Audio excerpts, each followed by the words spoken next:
ಮೋದಿಯವರು ಮಹಿಳಾ ಇದು ಡಿಲಿಮಿಟೇಷನ್ ಮಾಡ್ತಾ ಇರೋದಕ್ಕೆ ನಮ್ಮ ವಿರೋಧ. ಮಹಿಳಾ ಮೀಸಲಾತಿ ಮಾಡ್ಬೇಕಾಗಿತ್ತು 30 ತಿಂಗಳು ಹಿಂದೆನೆ ಸೆಪ್ಟೆಂಬರ್ 2023 ಇದು ಒಂದು ಅಂಗೀಕಾರ ಆಗಿತ್ತು. ಯಾಕೆ ಮಸೂದೆಯನ್ನು ಹೊರಡಿಸಿಲ್ಲ ಇವರು?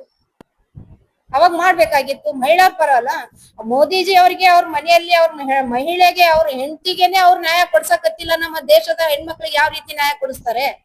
ಎಲ್ರಿಗೂ ನಮಸ್ಕಾರ. ಇವತ್ತು ಏನು ಮಹಿಳಾ ಮೀಸಲಾತಿ ಬಗ್ಗೆ ಕೇಂದ್ರ ಸರ್ಕಾರ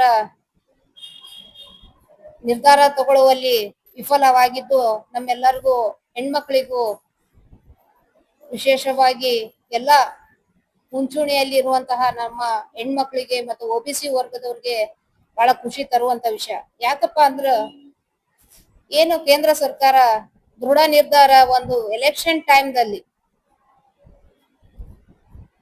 ಯಾವಾಗ್ಲೂ ನೋಡ್ತೀರಿ ಕೇಂದ್ರ ಸರ್ಕಾರದವರು ಮಾನ್ಯ ಪ್ರಧಾನಮಂತ್ರಿ ಮೋದಿ ಅವರು ಯಾವಾಗ್ಲೂ ಕೂಡ ಒಂದು ಚುನಾವಣೆ ಸಂದರ್ಭದಲ್ಲಿ ಅವರು ಒಂದು ಸಡನ್ ಆಗಿ ನಿರ್ಧಾರ ತಗೋತಾರೆ. ಏನಪ್ಪಾ ಅಂದ್ರ ಮಹಿಳೆಯರನ್ನ ವೋಟ್ ಬ್ಯಾಂಕ್ ಮಾಡ್ಬೇಕನ್ನೋ ಉದ್ದೇಶದಿಂದ ಅದು ಒಂದು ನಿರ್ಧಾರ ತಗೊಂಡ್ರು. ಬಟ್ ಆದ್ರೆ ನಮ್ಮ ಏನು ದಕ್ಷಿಣ ಭಾರತದ ಸಂಸದರು ಬಹಳ ಪ್ರಜ್ಞಾವಂತರು ಇರುವುದರಿಂದ ಎಲ್ಲರೂ ಕೂಡ ಒಂದು ಒಮ್ಮತದಿಂದ ಇದನ್ನ ಅವರು ವಿಫಲ ಮಾಡ್ಲಿಕ್ಕೆ ಕಾರಣೀಭೂತರಾದ್ರು. ಯಾಕಪ್ಪ ಅಂದ್ರ ಮಹಿಳಾ ಮೀಸಲಾತಿ ಈಗ ಆಲ್ರೆಡಿ 2023 ನಾವು ರೆಡಿ ಮಾಡಿಟ್ಟಿದ್ದೀವಿ. ರಾಜೀವ್ ಗಾಂಧಿ ಅವರು ಇದು ಒಂದು ನಮ್ಮ ಮಹಿಳಾ ಮೀಸಲಾತಿಗೆ ಅನುಕೂಲವಾಗ್ಲಿ ಅಂತ ಹೇಳ್ಬಿಟ್ಟು ಅವಾಗಿಂದ ಕೂಡ ಅವರು ಎಲ್ಲಾ ರೀತಿಯಿಂದ ನಮ್ಗೆ ಸಪೋರ್ಟ್ ಮಾಡಿದ್ರು. ಮಹಿಳೆಯರಿಗೆ ಕಾಂಗ್ರೆಸ್ ಸರ್ಕಾರ ಬಹಳ ಕೊಡುಗೆ ಕೊಟ್ಟಿದೆ. ಬಿಜೆಪಿ ಅವ್ರು ಕೇಳ್ತಾ ಇದಾರೆ, ಬಿಜೆಪಿ ಅವರು ಮಹಿಳಾ ಮಣಿಗಳು ಮಾತಾಡ್ತಾ ಇದಾರೆ ಏನ್ ಕೊಟ್ಟಿದೆ ಅಂತ ಹೇಳಿ ಹೇಳಕ್ಕೂ ಕೂಡ ಬಾಯಿ ಕೊಟ್ಟಿರೋದೇ ನಮ್ಮ ಕಾಂಗ್ರೆಸ್ ಸರ್ಕಾರ. ಯಾಕಂದ್ರ ಆ ಪ್ರಜ್ಞಾವಂತರಾಗ್ಲಿಕ್ಕೆ ನಮ್ಮ ಕಾಂಗ್ರೆಸ್ ಸರ್ಕಾರದ ಕಾಲೇಜ್ಗಳು ಸ್ಕೂಲ್ಗಳು ಕಾರಣ. ಅವ್ರು ಅರ್ಥ ಮಾಡ್ಕೋಬೇಕು. ಸಂವಿಧಾನವನ್ನು ಬರೆದಂತ ನಮ್ಮ ಡಾಕ್ಟರ್ BR ಅಂಬೇಡ್ಕರ್ ಅವರು ಒಂದ್ ರೀತಿಯಲ್ಲಿ ಮಹಿಳೆಯರಿಗೆ ಹೆಚ್ಚಿನ ಪಾತ್ರ ಅಲ್ಲಿ ಕೊಟ್ರೆ ನಮ್ಮ ಕಾಂಗ್ರೆಸ್ ಸರ್ಕಾರ ಅದಕ್ಕೆ ಅನುಕೂಲ ಆಗ್ಲಿ ಅಂತ ಹೇಳಿ ಇನ್ನೊಂದಿಷ್ಟು ಬಲ ತುಂಬಿದೆ ನಮ್ಮ ಕಾಂಗ್ರೆಸ್ ಪಕ್ಷ. ಯಾಕಪ್ಪ ಅಂದ್ರ ಪ್ರತಿಯೊಂದು ಹೆಣ್ಮಗಳು ಹೊರ ಬರ್ಬೇಕಪ್ಪ ಅಂದ್ರ ಏನೋ ಒಂದು ಇದ್ರೊಳಗ ಇರ್ತಿದ್ರು. ಆದ್ರೆ ಈ ಬಿಜೆಪಿ ಸರ್ಕಾರದಲ್ಲಿ ಒಂದು ಬಿಕ್ಕಟ್ಟಿನೊಳಗ ಅದಾರ ಹೆಣ್ಮಕ್ಳು ಅದು ಏನಪ್ಪಾ ಅಂದ್ರ ಈಗ ಮೋದಿ ಸರ್ಕಾರ ಅವರು ಏನ್ ಮಾಡ್ತಾ ಇದಾರೆ, ಮಹಿಳೆಯರಿಗೆ ಸ್ಥಾನಮಾನ ಕೊಡಲಿ ವಿಫಲ ಆಗ್ತಾ ಇದಾರೆ. ಇವರು 33% ಅನ್ನ 30 ತಿಂಗಳಾಯ್ತು ಕೊಟ್ಟು ಅಂಗೀಕಾರ ಮಾಡಿ ಅದನ್ನ ರೆಡಿಯಾಗಿ ಅವರು ಪ್ರೂವ್ ಮಾಡ್ಬೇಕಾಗಿತ್ತು. ಇಷ್ಟು ದಿನ ಯಾಕೆ ತಗೋಬೇಕಾಗಿತ್ತು? ಅವರು ಮಾಡ್ಬೇಕಾಗಿತ್ತಲ್ಲ ಅವಾಗನೇ. ಈಗ ಅದನ್ನ ಮಹಿಳಾ ಮೀಸಲಾತಿ ಅನ್ನೋ ಒಂದು ಹೆಸರನ್ನ ತಗೊಂಡು ಡಿಲಿಮಿಟೇಷನ್ ಅನ್ನೋ ಒಂದು ಕಾರ್ಯರೂಪಕ್ಕೆ ತರ್ಲಿಕ್ಕೆ ಹೊರಟಿದ್ದಾರೆ. ಅದು ಆಗಂಗಿಲ್ಲ. ಅದು ನಾವು ಮಾಡ್ಲಿಕ್ ಬಿಡಂಗುನು ಇಲ್ಲ ಎಲ್ಲ ಮಹಿಳೆಯರು. ಇದು ಒಂದು ನಮ್ಗೆ ಬಹಳ ಒಂದು ಗೆಲುವಿನ ವಿಷಯ ಅಂತ ಹೇಳ್ಬೋದು. ಆದ್ರೆ 33% ಮಹಿಳಾ ಮೀಸಲಾತಿ ಕೊಡ್ಲೇಬೇಕು. ಕೊಡಲ್ಲ ಅಂದ್ರೆ ನಾವು ಬಿಡಂಗಿಲ್ಲ. ನಾವು ಹೋರಾಟ ಮಾಡಾದ್ರೂ ನಾವು ತಗೊಳ್ತೀವಿ ಅಂತೇಳಿ ನಾವೊಂದು ಈ ಮಾತನ್ನ ಹೇಳಕ್ ಇಷ್ಟಪಡ್ತೀನಿ.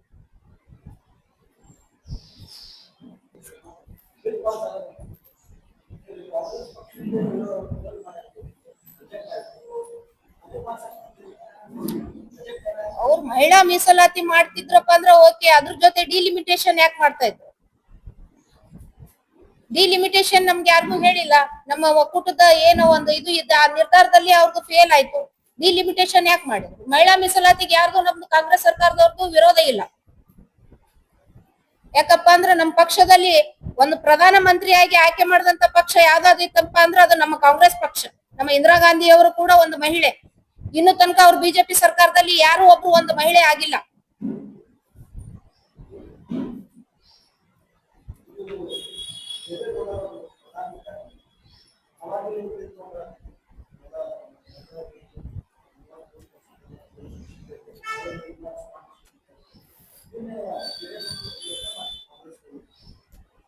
ಇದಕ್ಕೆ ಮೇನ್ ರೂವಾರಿಗಳೇ ನಮ್ಮ ರಾಜೀವ್ ಗಾಂಧಿ ಅವರು. ಅವರ ಒಂದು ನೇತೃತ್ವದಲ್ಲಿ ಇದು ಒಂದು ಕಾನ್ಸೆಪ್ಟ್, ಮಹಿಳೆಯರಿಗೆ ಒಂದು ಅವಕಾಶ ಸಿಗ್ಲಿ ಅಂತೇಳಿ ಅನ್ನೋ ಉದ್ದೇಶದಿಂದ ಇದನ್ನ ಸ್ಟಾರ್ಟ್ ಮಾಡಿದ್ದು ನಮ್ಮ ರಾಜೀವ್ ಗಾಂಧಿ ಅವರು ನಮ್ಮ ಪಕ್ಷದಿಂದ. ಆಮೇಲೆ ದೇವೇಗೌಡರು ಅದನ್ನ ತಮ್ಮ ಇದ್ರೊಳಗೆ ಮಾಡ್ಕೊಂಡು ಮುಂದುವರಿಸ್ಬೇಕಂತ ತೀರ್ಮಾನ ಮಾಡಿದ್ರು. ಮೋದಿ ಅವರು ಮಹಿಳಾ ಇದು ಡಿಲಿಮಿಟೇಷನ್ ಮಾಡ್ತಾ ಇರೋದಕ್ಕೆ ನಮ್ಮ ವಿರೋಧ. ಮಹಿಳಾ ಮೀಸಲಾತಿ ಮಾಡ್ಬೇಕಾಗಿತ್ತು 30 ತಿಂಗಳು ಹಿಂದೆನೆ ಸೆಪ್ಟೆಂಬರ್ 2023 ಇದು ಒಂದು ಅಂಗೀಕಾರ ಆಗಿತ್ತು. ಯಾಕೆ ಮಸೂದೆಯನ್ನು ಹೊರಡಿಸಿಲ್ಲ ಇವರು? ಅವಾಗ ಮಾಡ್ಬೇಕಾಗಿತ್ತು. ಮಹಿಳಾ ಪರ ಅಲ್ಲ, ಮೋದಿಜಿ ಅವ್ರಿಗೆ ಅವ್ರ ಮನೆಯಲ್ಲಿ ಅವ್ರ ಮಹಿಳೆಗೆ ಅವ್ರ ಹೆಂಡತಿಗೆನೆ ಅವ್ರ ನ್ಯಾಯ ಕೊಡ್ಸಕತ್ತಿಲ್ಲ. ನಮ್ಮ ದೇಶದ ಹೆಣ್ಮಕ್ಳಿಗೆ ಯಾವ ರೀತಿ ನ್ಯಾಯ ಕೊಡಿಸ್ತಾರೆ? ಒಬಿಸಿ ವರ್ಗದವ್ರಿಗೂ ಕೂಡ ಅನ್ಯಾಯ ಮಾಡ್ತಾ ಇದಾರೆ ಇವರು. ಅವ್ರ ಮನೆಯಲ್ಲಿ ಅವ್ರಿಗೆ ಮಹಿಳೆಗೆ ಹೆಣ್ಮಗಳಿಗೆ ತಾವು ನ್ಯಾಯ ಕೊಡ್ಸಕ್ ಆಗ್ತಾ ಇಲ್ಲ. ದೇಶದ ಹೆಣ್ಮಕ್ಳಿಗೆ ಏನ್ ನ್ಯಾಯ ಕೊಡಿಸ್ತಾ ಇದಾರೆ ಇವರು? ರಾಜಕಾರಣ ಮಾಡ್ತಾ ಇದಾರೆ ಮಹಿಳೆಯರನ್ನ ಇಟ್ಕೊಂಡು ಇವರು. ಮಹಿಳಾ ಪರವಾಗಿ ಇರುವಂತ ಬಿಜೆಪಿ ಸರ್ಕಾರ ಅಲ್ಲ, ಕಾಂಗ್ರೆಸ್ ಪರವಾಗಿ ಇರುವಂತದ್ದು ಏನಾದ್ರೂ ಇತ್ತಪ್ಪ ಅಂದ್ರೆ ಮಹಿಳೆಯರ ಪರವಾಗಿ ಇರುವಂತದ್ದು ಕಾಂಗ್ರೆಸ್ ಸರ್ಕಾರ. ಮಹಿಳೆಯರಿಗೆ ಸ್ಪಂದನೆ ಮಾಡುವಂತದ್ದು ಕಾಂಗ್ರೆಸ್ ಸರ್ಕಾರ. ಬಿಜೆಪಿ ಸರ್ಕಾರ ಬರೀ ಮಹಿಳೆಯರನ್ನ ಇಟ್ಕೊಂಡು ರಾಜಕೀಯದಿಂದ ಇದನ್ನ ಮಾಡ್ತಾ ಇದಾರೆ. ಎಷ್ಟು ಜನ ಹೇಳ್ತಾ ಇದಾರೆ, ಎಷ್ಟು ಉತ್ತರ ಪ್ರದೇಶದಲ್ಲಿ ಎಷ್ಟು ಜನ ಅತ್ಯಾಚಾರಿಗಳು ಇದಾರೆ ಮಹಿಳೆಯರ ಪರವಾಗಿ. ಮಹಿಳೆಯರಿಗೆ ಎಷ್ಟು ಅತ್ಯಾಚಾರಿಗಳನ್ನ ಮಾಡಿದಾರೆ ಇವರು ಮಹಿಳೆಯರ ಪರವಾಗಿದಾರ? ಯಾವ ನೈತಿಕತೆಯಿಂದ ಇವ್ರು ಹೇಳ್ತಾ ಇದಾರೆ ನಾವು ಮಹಿಳೆಯರ ಪರವಾಗಿದ್ದೀವಿ ಅಂತೇಳಿ?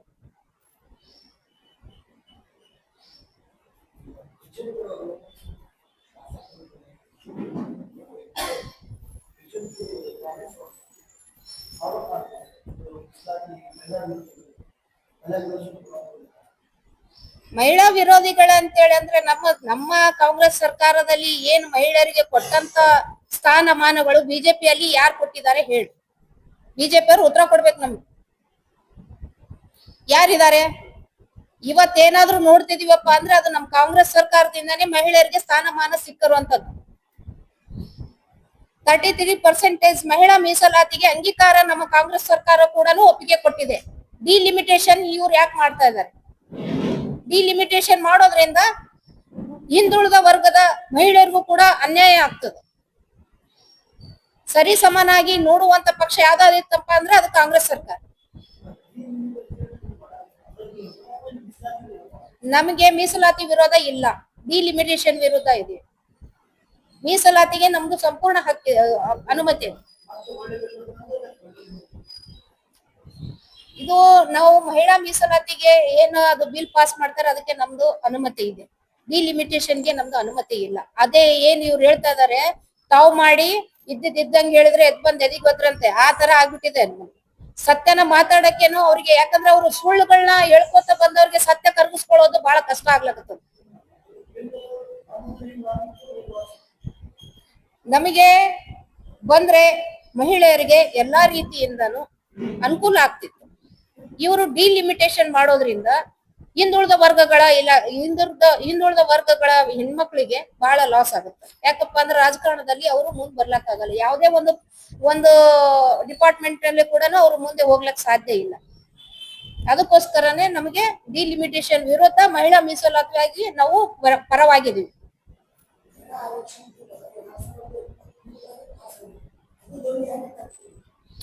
ಅದನ್ನೇ ಇವ್ರು ಯಾಕೆ ಮಾಡಿಲ್ಲ, ಇಷ್ಟು ದಿನ ಯಾಕೆ ತಗೊಂಡ್ರು ಟೈಮ್ ಅಂತೇಳಿ ನಮ್ಮ ವಾದ. 30 ತಿಂಗಳಾಯ್ತು ಪಾಸ್ ಮಾಡಿ, ಈಗ ಯಾಕೆ ಮಾಡಕತ್ತಿಲ್ಲ ಅದನ್ನ ಅನುಮತಿ, ಯಾಕೆ ಇವ್ರು ಅಂಗೀಕಾರ ಮಾಡಿಲ್ಲ ಅಂತ ನಮ್ಮ ವಾದ. ಈಗ ಮಾಡ್ತಾ ಇದೀರಾ, ಮಾಡಿದ್ದು ಅದು ಮಹಿಳಾ ಮೀಸಲಾತಿನೇ ಮಾಡ್ಬೇಕಾಗಿತ್ತು. ಡಿಲಿಮಿಟೇಷನ್ ಯಾಕೆ ತಗೊಂಡ್ರು? ಡಿಲಿಮಿಟೇಷನ್ ಕೇಳಕ್ ನಮ್ಗೆ ಈಗ ಏನು ಇದ್ದಿದ್ದಿಲ್ಲ. ಅದು ಎಲೆಕ್ಷನ್ ಟೈಮ್ ನಲ್ಲೇ ನೀವ್ ಅಂದ್ರೆ ಎಲೆಕ್ಷನ್ಗೋಸ್ಕರ ಮಹಿಳೆಯರನ್ನ ಯೂಸ್ ಮಾಡ್ಕೊಂಡಿದ್ದಾರೆ ನಮ್ಮ ವಾದ. ಯಾವ್ದಾದ್ರು ಏನು ಮಹಿಳೆಯರದು ಪರವಾಗಿದ್ದಾಗ ಇದು ಸರ್ಕಾರದ ಐತಪ್ಪ ಅಂದ್ರೆ ಕೇಂದ್ರ ಸರ್ಕಾರ ಇಡೀ ಕರ್ನಾಟಕ ಅಲ್ಲ ಇಡೀ ದೇಶಕ್ಕನೇ ಬರುವಂತದ್ದು. ಈಗ 2023 ನಮ್ಮ ಕಾಂಗ್ರೆಸ್ ಸರ್ಕಾರ ಇದ್ದೊಳಗ ಮೊದಲೇ ಆಗಿತ್ತು. ನಮ್ಮ ರಾಜೀವ್ ಗಾಂಧಿ ಅವರು ಈಗ ಜನತಾ ನಾವೆಲ್ಲ ನೋಡ್ತೀವಿ, ಜಿಲ್ಲಾ ಪಂಚಾಯತಿ ತಾಲೂಕ್ ಪಂಚಾಯತಿಗಳಿಗೆಲ್ಲ 33% ಬಂದಿದ್ದಾರೆ ಆಲ್ರೆಡಿ. ಅದು 2023 ಏನ್ ಜಾರಿ ಆಗಿದೆಲ್ಲ ಅದು ಏನದ ಯಥಾವತ್ತಾಗಿ ಜಾರಿಗಳು ತಗೊಂಡ್ಬರ್ಬೇಕಾಗಿತ್ತು. ಅದ್ರೊಳಗೆ ಏನು ಮಾರ್ಪಾಟ್ ಮಾಡೋ ಅವಶ್ಯಕತೆನೇ ಇಲ್ಲ.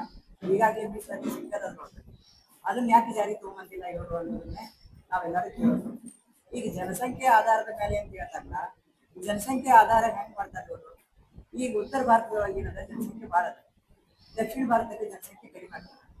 ಈಗ ನಾವು 443 ಏನ್ ನಮ್ಮ 545 ಏನ್ ಬರ್ತಾವ ನಮ್ಮ ಸೀಟ್ಗಳು, ಅದು ಅಲ್ಲೆಲ್ಲ ನಿಂತ್ಕೊಂಡ್ ಮ್ಯಾಲ ಹೋಗ್ತಾವ. ಹಿಂಗಾಗೋದ್ರಿಂದ ಏನಾಗ್ತದ, ಬ್ಯಾಲೆನ್ಸ್ ಇಂಬ್ಯಾಲೆನ್ಸ್ ಆಗ್ತದೆ. ಹಿಂಗ ಆಗೋದ್ರಿಂದ ಏನಾಗ್ತದ, ಒಂದೇ ಕೈ ಸರ್ವಾಧಿಕಾರ ಆಗ್ತದ. ಉತ್ತರ ಭಾರತ ಗ್ರೇಟ್ ಆಗ್ತೈತಿ, ನಮ್ಮ ದಕ್ಷಿಣ ಭಾರತ ಕೆಳಗೆ ಉಳಿತೈತಿ.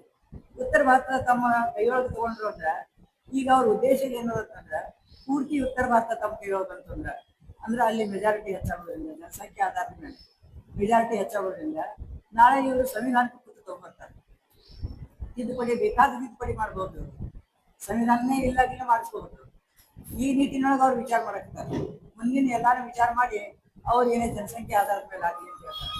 ನಮ್ದೇನದ ನಾವು ಪೀಪಲ್ ನಮ್ದೇನದ ಬಜೆಟ್ ಏನದಲ್ಲ ಅಜೆಂಡಾ ಆ ಪ್ರಕಾರ ಹೋಗ್ಲಿ, ಜನಸಂಖ್ಯೆ ಆಧಾರ ಬೇಡ ನಮಗೇನದ ನಮ್ಮ ಇದ್ದಿದ್ರೊಳಗ ಮಹಿಳೆಯರಿಗೆ ನೀವು 10% ಕೊಡ್ತೀರಾ, ಪರ್ಸೆಂಟೇಜ್ ಕೊಡ್ರಿ, ಎಷ್ಟು ಕೊಡ್ತೀರಿ ಕೊಡ್ರಿ. ಎಲ್ಲಾನು ನಮ್ಮ ರಿಪ್ರೆಸೆಂಟೇಷನ್ ಪೀಪಲ್ ರಿಪ್ರೆಸೆಂಟೇಷನ್ ಆಕ್ಟ್ ಅಂತ ಹೋಗ್ತದೆ, ಅದ್ರ ಪ್ರಕಾರ ನೀವು ಕೊಡ್ರಿ. ಅದ್ರ ಪ್ರಕಾರ ಕೊಟ್ಟರೆ ಏನಾಗ್ತದೆ, ನಮ್ಗೆ ಆಲ್ರೆಡಿ 33% ನಮ್ಗೆ ಎಷ್ಟು ಬರ್ಬೇಕು ಸೀಟ್ ಅಷ್ಟು ಬಂದೇ ಬರ್ತಾವ. ಉತ್ತರ ಭಾರತಕ್ಕೆ ಎಷ್ಟು ಬರ್ಬೇಕು ಅಷ್ಟು ಬಂದೇ ಬರ್ತಾವ. ಇವರು ನಮ್ಮ ಮೇಲೆ ದಬ್ಬಾಳಿಕೆ ಮಾಡೋ ಸಲುವಾಗಿ ಉತ್ತರ ಭಾರತ ಮತ್ತು ದಕ್ಷಿಣ ಭಾರತ ಅಂತೇಳಿ ಡಿವೈಡ್ ಮಾಡಕತ್ತಾರ. ಇದು ಇಷ್ಟು ಕೆಟ್ಟ ಪರಿಸ್ಥಿತಿಗೆ ಹೋಗ್ತದಂದ್ರ ಮುಂದೊಂದು ಕಾಲಕ್ಕೆ ಹೋದರ ದೇಶ ಎಲ್ಲ ಅನ್ನ ಪರಿಸ್ಥಿತಿನೂ ಬರ್ಬೋದು.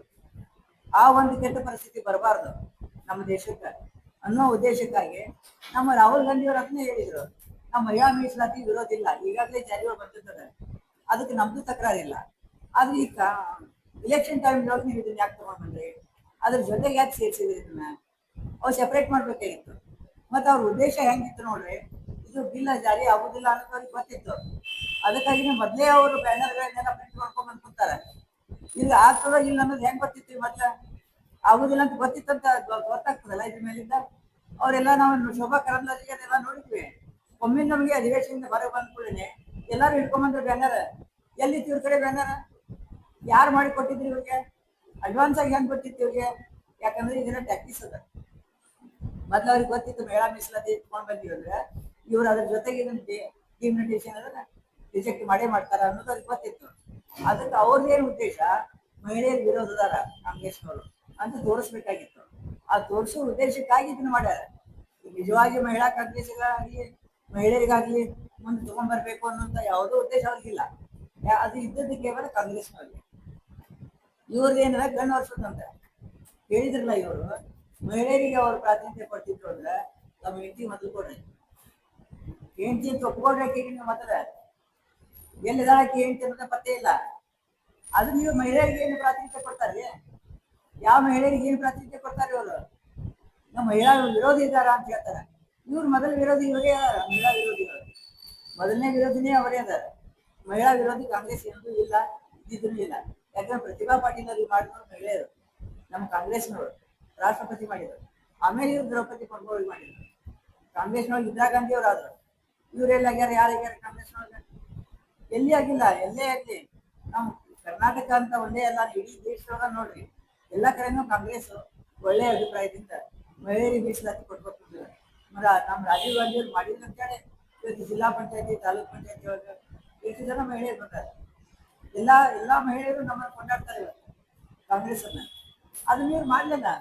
ನಾವು ಕಾಂಗ್ರೆಸ್ಗೆ ಯಾವಾಗಲೂ ಮಹಿಳಾ ಮೀಸಲಾತಿ ಯಾವಾಗಲೂ ಇರೋದು ಇಲ್ಲೇ ಇಲ್ಲ. ಈ ನಿಟ್ಟಿನೊಳಗೆ ಅವ್ರು ಮಾಡ್ತಿದ್ರು ಅಂದ್ರೆ ನಮ್ಗೆ ಯಾವ್ದು ತಕರಾರಿ.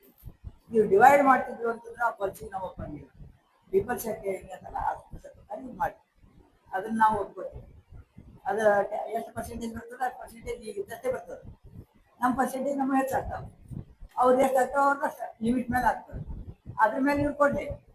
ಈಗ ನಮ್ಮ 540 ಬರ್ತಾವಲ್ಲ, ಅದ್ರೊಳಗೆ ನೀವು ಮಹಿಳೆಯರಿಗೆ ಕೊಡ್ರಿ ಮೀಸಲಾತಿ, ಅವ್ರು ಕೊಡ್ಲಿ ಮಹಿಳಾ ಮೀಸಲಾತಿ ಎಷ್ಟದಾಗ್ತವೆ.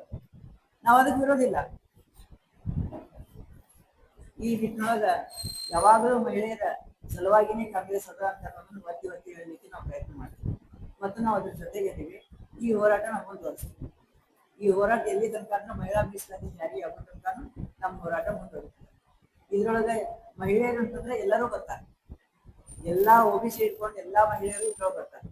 ಅದಕ್ಕಾಗಿ ಎಲ್ಲಾ ಮಹಿಳೆಯರಿಗೂ ಅವಕಾಶ ಸಿಗ್ಬೇಕು. ನಮ್ಮ ರಾಜೀವ್ ಗಾಂಧಿ ಅವ್ರ ಕಂಡಂತ ಕನಸು ಮತ್ತೊಮ್ಮೆ ಸಫಲ ಆಗಬೇಕು ಅಂತ ಹೇಳಿ ನಮ್ಮ ಮಾತಿಗೆ ವಿರಾಮ ಕೊಡ್ತೇವೆ. ಎಲ್ಲರಿಗೂ ನಮಸ್ಕಾರ.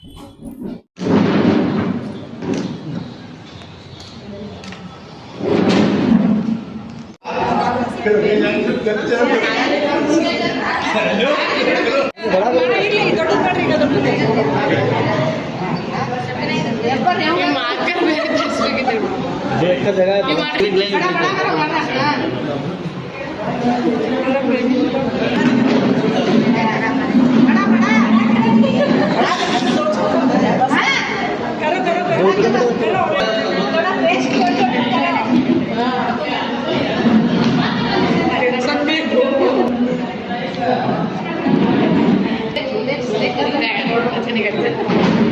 गुजरात में छोटा करे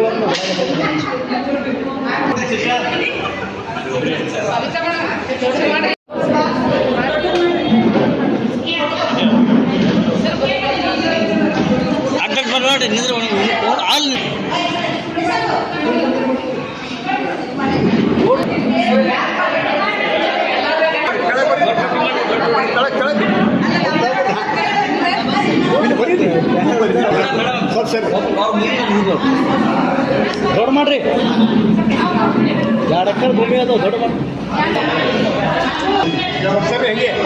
2 किलोमीटर से आना बड़ा बड़ा करो जी एम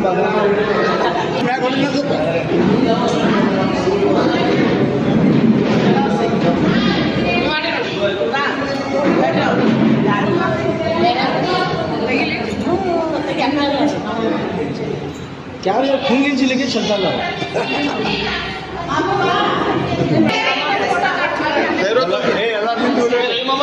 फोटो ग्रुप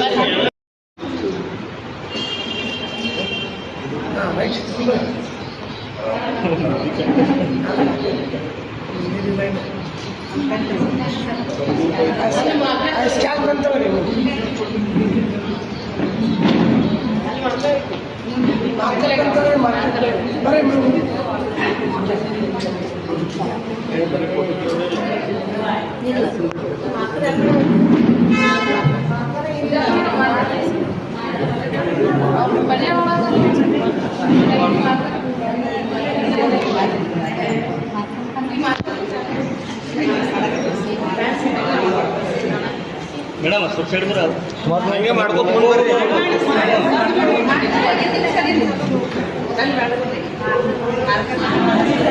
तुम्हारे करना लगा बच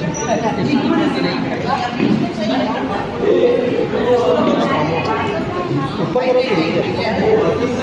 ऊपर से चालू करो ये फर्स्ट से ऊपर से भाव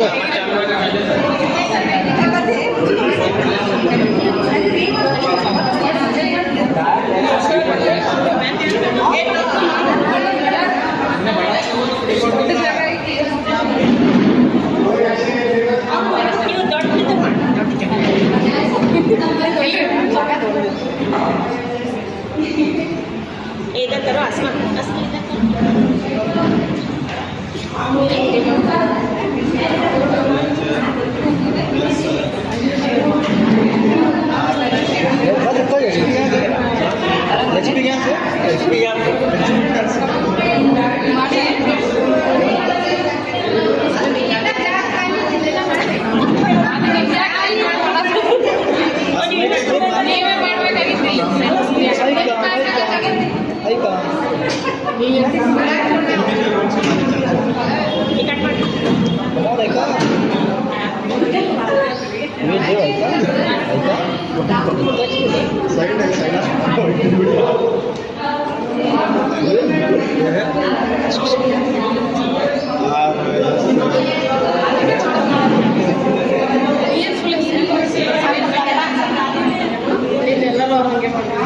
चल कम